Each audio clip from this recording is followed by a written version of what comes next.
নমস্কার, অনিতার হাতের রান্নাঘরে আপনাদের সকলকে স্বাগত। আপনাদের সঙ্গে আমি আজকে খুব সোজা একটা জলখাবারের রেসিপি শেয়ার করব।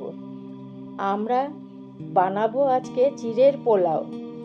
চিড়ের পোলাও খুব সহজেই হয়ে যায়, বানাতে বিশেষ কিছু লাগে না। প্রথমে কড়াইতে দিয়ে দিলাম সাদা তেল। তেলটা গরম হলে দিয়ে দিলাম গোটা গরম মশলা, এলাচ, দারচিনি আর শামরিচ।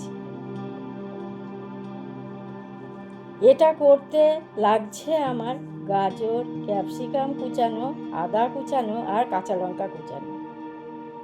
কারি পাতা লাগছে, স্বাদ মতো লবণ,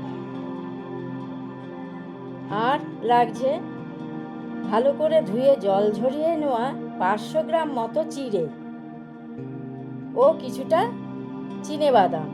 চিনেবাদামটা তেলে ঢেলে দিলাম। চিনেবাদামটা একটু ভাজা ভাজা হলে দিয়ে দিলাম কারি পাতা। এরপর কুচানো সবজিটা ঢেলে দিলাম কড়াইতে।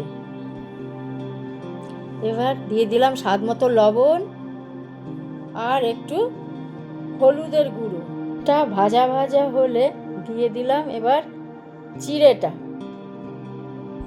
চিড়েটা ভালোভাবে নেড়ে চেড়ে দিয়ে দিলাম স্বাদ মতো